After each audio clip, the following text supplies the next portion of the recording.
Hello and welcome to another episode of our Gospel Love Podcast. I am Caitlin. She really did. It's okay. I'm Aramis. And I am Coach D. And today we are finally starting a new segment. Yeah, you drug me out of our Preparing the Unmarried for Marriage series. Yeah. And it was time. Yeah, it was time. But it was good stuff. I really like. If you haven't watched it, go back and watch it. It's 10 to 12 episodes, something like that. Dang, you Hope take shots. Right. Well, yeah, we wanted to be thorough because that's a big question to have answered. That's the question. Yeah. Like that's the question of when it comes to relationship. Like how do I know I'm ready to get married? Yeah. Wasn't that the number one Googled question? Number one Google like question. We looked it up. It's like people want to know like when is. Then it comes in variations and when should I get married or how do I know he's the one, he's ready? How do I know she's ready? Right. But we gave a faith-based perspective on it, and man, I thought it was really good. I might be a little biased, but I thought it was really good. Right. But this concept we're jumping into is just as good. Yeah, I'm talking about. Listen, today we're gonna talk about where marriage is supposed to originate from, as far as its functionality, right? So you're gonna want to stay tuned. You're gonna want to watch this and watch it to the end because we're gonna get into some things that's gonna be a solution to a lot of marriages, but also an empowerment to those who are engaged or want to be married, and then also to those who are already married, because a lot of us have a wrong starting point from what marriage is supposed to be. Yep. And if you have the wrong starting point, then you're gonna end up in the wrong place. And God was very specific in how He intended for us to have life, or let me say it like this, heaven on earth, and have life more abundant. He was very specific in how He did it, but we got to know where to go look. Most of us don't go back far enough. Jesus pointed it out when they came and asked Him about marriage, and they said Moses said to do this. He said, no, you ain't go back far enough. He said, first of all, Moses did that because y'all was knucklehead. Y'all was hard-hearted. Y'all was going to do what y'all want to do anyway. He said, but in the beginning. So we always got to go back to the beginning. He said, in the beginning, it wasn't like that. Right. We got to discover what it was like. The reason Jesus would point them back to the beginning, especially as it pertained to relationships, is because He came to restore what was in the beginning. He came to restore marriage the way it was intended to be in the beginning. So the same way God intended for marriage to be in the beginning, He intends for it to be today. God expects you two to be married the same way He expected Mr. and Mrs. Adam to be married.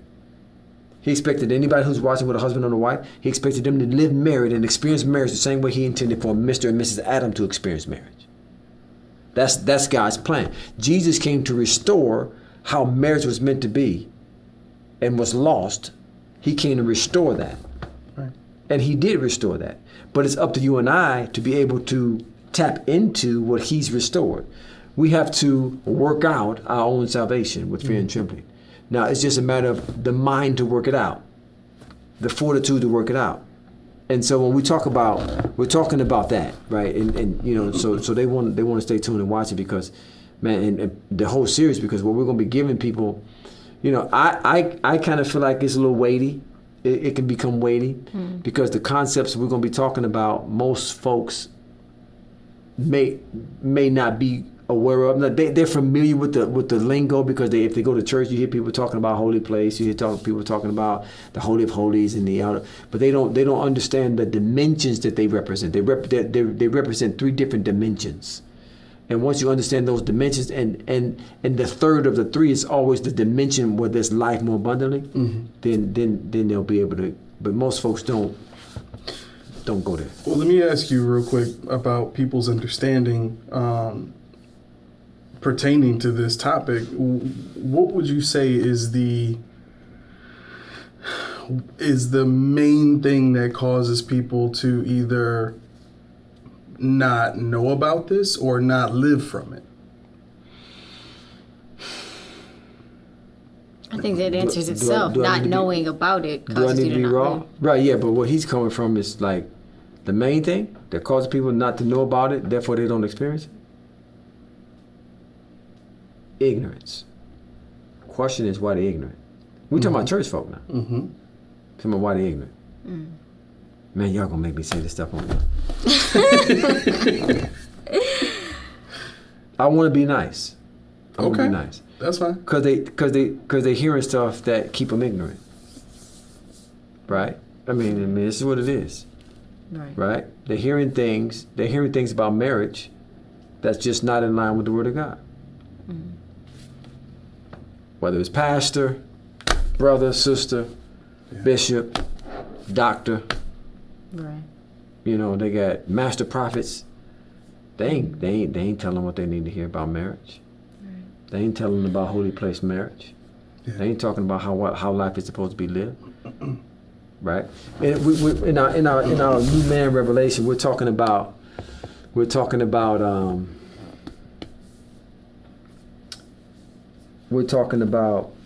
be talking about the new man's nutrition plan. And one of the verses we're going to bring out is Paul said, ye have need of milk. I want to give you meat, but you're not mature enough yet. Right. And when we look at when Paul goes into describing the doctrines associated with a milk diet, you're going to see what they are. You get preachers preaching from the pulpit. Mm-hmm. They're still struggling themselves with milk because they're struggling with what it means to be the righteousness of God. How do I know they're struggling with that? Because they still call themselves sinners. They're struggling because they look at what they do when they're not in the pulpit. They look at what they do when they're at home. They look at how they treat their wife. They look at when they might miss it, and they still attribute that to who they are. Right. They don't understand that salvation is both positional and practical. So when they miss it, they think that because that's what sinners do, I must still be a sinner. They still struggling with righteousness. So they struggling with it themselves. How they going to get the people to overcome it? Yeah. Right? So most folks don't enter into this holy place level of marriage and loving is because they're ignorant. They just don't know. Ignorant means not to know. Right? We all have a certain degree of ignorance. Right. And I love to say this when I say that, but some folks just get more than others. Some folks just get more than others. Right. Right. The goal is to permanently eradicate ignorance. Right. And because they're sitting under teachers who they probably heaped to themselves, mm-hmm. which is a characteristic of the last days. You got folks with what the Bible call itchy ears. Right. That itching ear literally means. Hey, what's up, fam? Today's Winners One podcast is brought to you by our Coffee in the Morning Club. Listen, they say right now the divorce rate is anywhere between 58 and 62%, depending on the community or the culture you grew up in. But they say that rate is drastically reduced if you are a couple who finds a community of like-minded couples. We have a Coffee in the Morning Club marriage enrichment community of couples who are driven to have a faith-based marriage. This is a marriage that's based upon the principles that God ordained for marriage to be about. If you want your marriage to be drastically reduced from running into chaos, confusion, and trouble, you need to join this community. It's our Coffee in the Morning Club community that will enrich you and empower you and strengthen you to win and make marriage easy. To tickle, right? What's the prevailing spirit of today's worship service that we go to? It's entertainment. Mm-hmm. Folks want to be tickled. They want to be tickled. You good? Bless you. Bless you. Folks want to be tickled, right? So most folks are probably heap these teachers to themselves that's feeding them milk and keeping them on a milk diet that's going to keep them immature, right? Imagine if you kept Alessandra on the milk diet till she was 21. Mm. Just milk. She'd be malnourished. Yeah. She'd be deficient. She'd be weak. She wouldn't have the muscle tissue she needs. She wouldn't be able to move. She wouldn't be able to think properly. Yeah. And that's what we have. We have a bunch of malnutrition folks who still run around. They still experience love and God, and they want to love, but they don't know how they don't know how to live married. So they don't know this. This is some milk meat conversation we're gonna be talking about. Yeah. Right. The last series, when we was talking about preparing the unmarried for marriage, that was more of a milk diet. Like this is some meaty stuff that we're gonna be getting into because you gotta have a certain level of spiritual knowledge and spirituality to understand the concepts we're gonna be talking about when it comes to the three dimensions of the spirit. There's three dimensions in the spirit. And when we're gonna be looking at those things, some folks are spiritual, but they're on the lowest level of the lowest dimension. Right. They still spiritual, but you know, and they think because they on that lower dimension, they can go out and start preaching to people. No, you still got so much to learn. 100%. 100%. I think, yeah, I heard something. I heard something last week that was perfectly in line with what we had talked about before in terms of what people are hearing and how it makes them ignorant. Mm-hmm. And there was a and I've heard this a few times. When you go to rehab, you got to say I'm an alcoholic and all that stuff. And the idea is to be able to accept what you've done and what that makes you, but still take that and try to build from that point. And basically what you're admitting to is ground zero, and then you build yourself up from that point. Fine, whatever.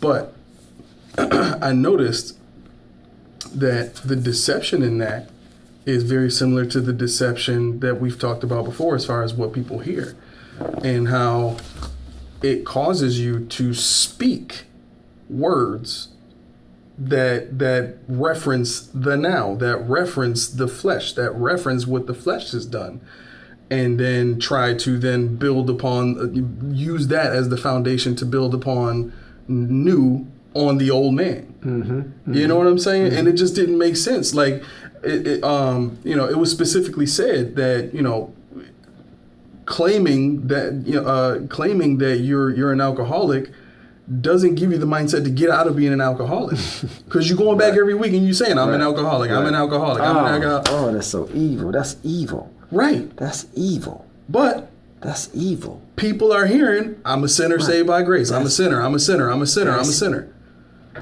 Now you. That's just as evil. Right. Mm-hmm. That's the point. That takes people Do you out of. Realize what you just brought out? That's just as evil. Yeah. That's a major deception. That's just as evil. Yep. Like, that should be shocking to some people, because that's what they pastor say. Yep. That's just as evil as the folks going to the AA meeting and them folks making you claim and identify with being an alcoholic. Mm-hmm. When you go to the service and them folks identify you with a sinner, that's just as evil. Mm-hmm.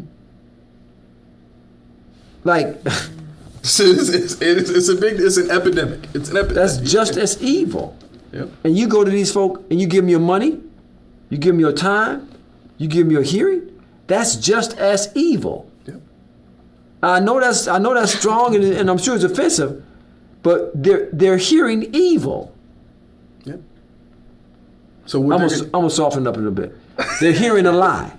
Right. That's a little softer. Yeah. It's still a lie. Yeah. Like, think about that. The way you just brought that out, that's just as evil. Mm-hmm.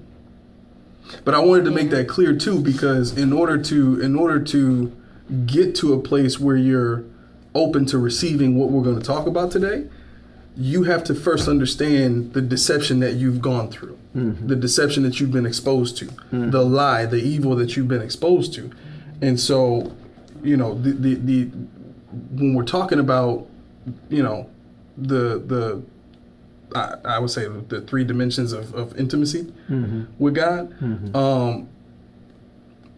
we have to come out of, declaring from the flesh, declaring from the old man, and believe in that lie in order to receive this. Mm-hmm. And like you said, just like there's three dimensions of intimacy with God, there's three dimensions of intimacy between the husband and the wife. Mm-hmm. Right? There's again, it's the same concept. There's outer court and inner court holy place. Most folks want the outer court intimacy. Right. Oh, I'm sorry. No. They want the holy place intimacy without the commitment. Mm. They want to live in the outer court, but they want holy place intimacy. Right? And we're going to get into that. We'll explain that a little bit later on. But, what we're going to be dealing with over these next several podcasts, Kayleen. Emphasize the several. Yeah, several, because, once we get into something, we got to exhaust it. Is we're going to be getting into what's the foundational solution to why a lot of people are struggling and they have this great desire for their marriage to be this, what they want it to be, but they're not doing, or they don't understand how to get what they really desire. Yeah. And once we see it, and we go back to the beginning, and we'll use that as our foundational text. Let me read it, and this is where really the revelation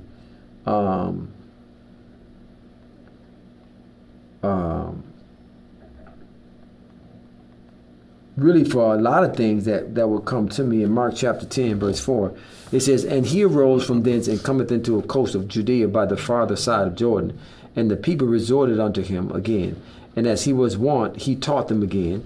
And the Pharisees came to him and asked him, Is it lawful, is it according to the law, for a man to put away his wife?" They really brought this to tempt him.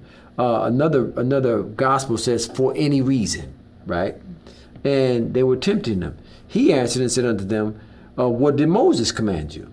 Right? And they said, "Moses suffered us to write a bill of divorcement and to put her away." Jesus answered and said unto them, "For the hardness of your heart, he wrote this to you as a precept." Right? He says, "But from the beginning of the creation, God made them male and female.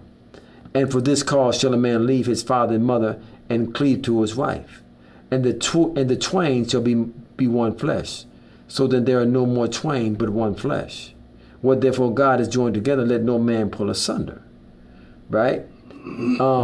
And that particular verse has always reminded me that whenever I want to get clarity. Hey, what's up? Coach D here. Listen, I got something I need to say to you real quick. Listen, marriage is made for lovers. Now, once you understand that marriage is made for lovers, and you're not listening to them folks that keep saying you need more than love to make marriage work, you have to identify as a lover. Once you identify as a lover, now you got to learn what love is. Guess what?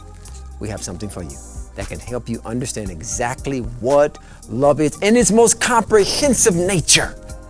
It's so much more than just an emotion. But you got to get the book to find out exactly what God's intent was for love and how it functions. Thanks. Get the book. God bless. On any doctrinal issues as it pertains to how man relates to God, how man relates to woman, how man relates to man, how man is supposed to function, how man is supposed to build wealth. Like, we've got to go always back. It can be found in those first two chapters of Genesis. Mm-hmm. We got to go back there. Everything changed after the fall, and we got to be able to recognize what was supposed to be, what changed, and what Jesus came to restore. Right. As it relates to marriage, we got to go back and we can see the model for marriage is in the beginning. We got to go back to that. And we were just doing a lesson today, and we were talking about marriage is about the mandate. Mm. Most folks see the mandate isolated from marriage. No, God had. There's certain aspects of the mandate you can't manifest without marriage. Right? Marriage was always was to be a major part of man fulfilling that fivefold mandate. What's the mandate, real quick, just so people know what you're talking about? To be fruitful, to multiply, to replenish, to subdue, and to have dominion. Mm-hmm. There's certain aspects of that you can't fully be fruitful without a woman. You can be fruitful spiritually, you can be fruitful soulishly, but you can't be fruitful physically. You can't bring forth children without that woman, right? You can't multiply. And the idea of multiplying was, your babies have babies, your babies have babies. There was a compound. You can't do that without, like, he fully always had husbandry and wifery and all that was always a part of God's plan. It wasn't, I'm gonna give man this mandate, then I'm gonna bring the woman along. No, it was always intended for that man to fulfill that mandate with his wife or with his woman. It's not biblical to think you can be whole without the woman. No, you can't do it. You can't do it. You can't do it. And for people posting, come to me whole and all that, ain't no word on that. Ain't no word on that at all. Stop that. Oh my God! You love people. You love people. You love people. People mean well. I don't believe people don't mean well. It's just people know what they know, mm-hmm. and that's what it is. So the whole idea. Now you talk about being whole. Like man is depleted. Something was taken from him. Yep. So in a sense, we're lacking something, mm-hmm. that only she can fulfill. Right. That only a wife can fulfill. Yeah. So when we talk about marriage from the holy place, what are we talking about? So there's this concept that was revealed to us in clarity in Moses' building of the tabernacle, but it was brought to our awareness in the very beginning in the garden, right? But everybody's familiar with the outer court, the inner court, and the holy place that God had the children of Israel build when they were in the wilderness, right? Then they're familiar with, Solomon's temple, which took it to a whole other level. And what we don't realize, God told Moses to build it according to the pattern that was shown him in the heavens. Well, that heavens represents dimensions. The same dimension, these dimensions represent the three dimensions of the spirit. And we were ideally designed to live from the holy place, right? The holy place represents that place of intimacy, that place of pure pleasure, that place of complete joy, that place of rest and relaxation, that place of fullness and abundance, that place where you and God have a connection and an intimacy that your every need is fully supplied. The place that Adam was born into. It's the place where Adam was meant to abide. Mm-hmm. It's the place where the man and his woman was meant to abide. Yeah. Marriage was meant to be lived from the holy place, because in the Eden represented the third of the three. Always there's a concept throughout the scripture called the third of the three, where you always have. There's three dimensions to many things. The one that comes to mind right now is love, hope, and faith. Right? You got 30, 60, 100-fold. You got righteousness, peace, and joy. Mm-hmm. Right? There's always the third of the threes. Is always the most intimate, deepest place. And the most intimate, deepest place in the spirit is when there's a communion between you and Holy Spirit that you don't want to be broken. And when you talk about marriage, there was the field. When you study the Word of God, there's the field in the beginning. There was Eden, which was a city. Then there was the garden, that protected place of pleasure, that place of intimacy that God put the man and his wife. So marriage was designed to function from that place where every need was supplied. That garden, the garden. If we could draw it up on the screen, you've had the outer court, the inner court, and the holy place. You would have the field would be underneath the outer court. The Eden would be underneath the holy place, and the garden would be under the most holy place. Mm-hmm. And that's how they coincide. The garden is the most holy place. It's the holy place of where intimacy is birthed and perfected. That's where marriage was designed to function from. That most intimate place. That most guarded place, that most protected place. If we just glean and just spend some time on what the garden was, what was in the garden, the operation of the garden, we get a clear picture on how we're to function and how our marriage is to function. If we can see that, how they were in a protected place. So what does that tell us? That the garden is a protected place. That your intimacy, the intimacy between a husband and a wife, is supposed to be a guarded, protected place. Now, to take it a little further, the holy place, that most intimate place, practically speaking, between a husband and a wife, is the bedroom. That's the holy place. Where we reach levels of intimacy and heights of pleasure that most folks dream of. You can reach places of pleasure and joy and rest and peace and comfort that man's makeup longs for.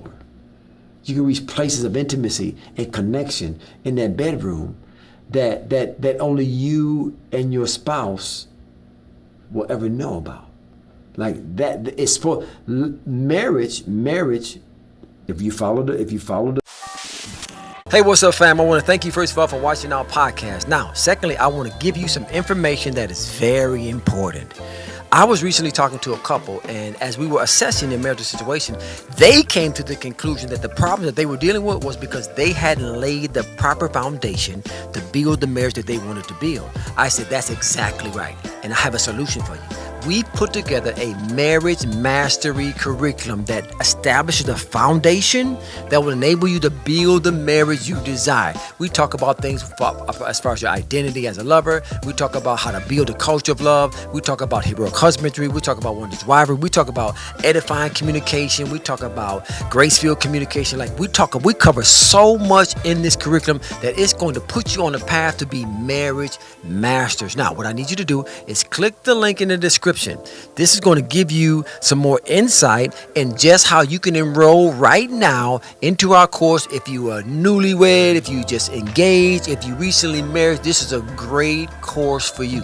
You need to check it out. We got a great price for you. We got a payment plan that you can enroll in. So go now, click the link below and get more information. And I'll see you in our Marriage Masters University.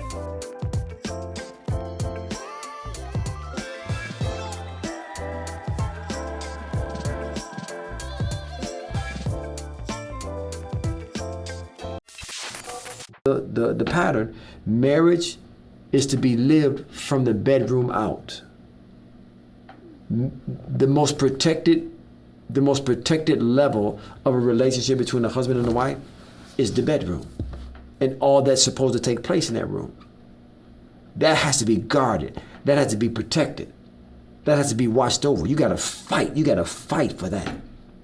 You got to fight for that. What is it that you have to fight? Selfishness, fear, doubt, emotional instability.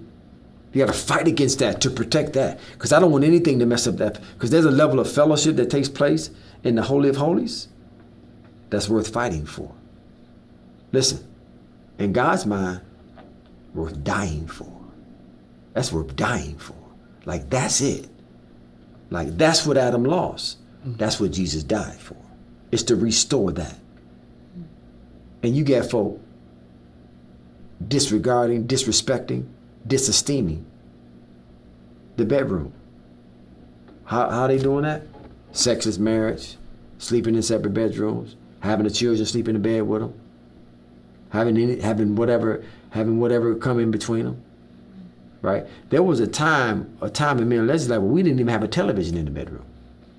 We refused to have a television. Because when we went back there, it was about her and I. It was just about her and I.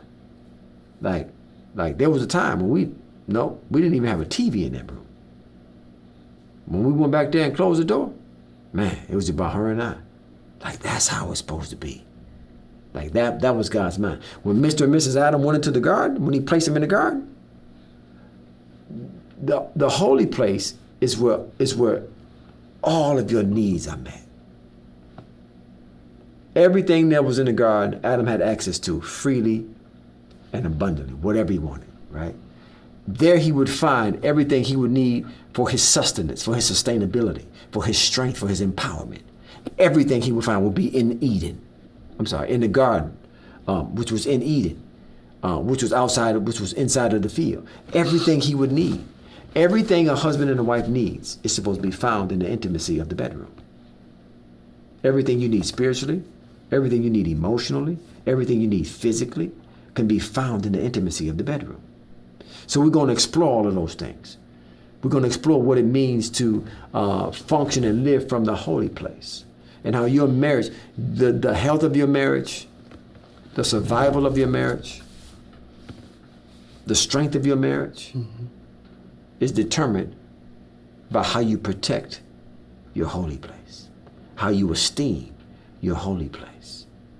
It's the most intimate place. I was teasing my boys was in some word the other day, and we were talking about intimacy with God and how there's a level of your relationship with God that nobody else should really know about. Like y'all been around me over I don't know how many years now, 15, 20 years almost. Almost 20. Almost 20 years. And there's things that y'all don't know about my private time with the Lord. Y'all know what time I get up. Y'all know how early I get up, but y'all don't know what I be talking to. Y'all don't know what antics I go through. Y'all don't know what I say to him and how I talk to him and how because that's too intimate. It's too intimate, right? That place, listen, that place can become so intimate that you can have moments of intimacy in that place that'll bring you to tears. You can have moments of intimacy with your wife. They make you want to cry sometimes, man. You ain't Bring lying. you to tears, You baby. ain't lying. That thing can get so good. Folks start crying, man. Listen, man, listen. It's a level of joy and pleasure you get to. Woo. Listen, I'm talking about, look. But we don't experience that because we don't know. That's what we're supposed to be living from. A lot of folks, they want that. They want the holy place life, marriage, but they got an out-of-court mind. They got an out-of-court understanding. And out-of-court is loud, it's noisy, it's space, it's people, there's all kind of distractions, there's all kind of stuff in out-of-court. Yeah, so we're gonna get into what an outer court relationship looks like, marriage looks like, what a holy place marriage, which is better than an outer court, but that intimate, that the God's original intent is for there to be. See, you can't get oneness with an outer court marriage. You can't even get oneness with a holy place marriage. Oneness can only be derived from a holy of holies marriage. That's what I should say, a holy of holy marriage. Like some folks want 100-fold marriage, but they got a 30-fold investment, and it just won't happen. Won't happen like that, right? You can't get 100-fold return off a 30-fold investment. You can't be 1 foot in, 1 foot out, and expect to get everything you want from it, right? You can't be in the outer court where all the distractions are, where you got space, where you got noise, where you got animals, where you got all kind of things going on, but you want a holy place intimacy. One more. See, the communication, how you communicate with God in the outer court is different than how you communicate with God in the holy place. It's just different. And we need to be able to determine that because most folks don't even have a holy place life.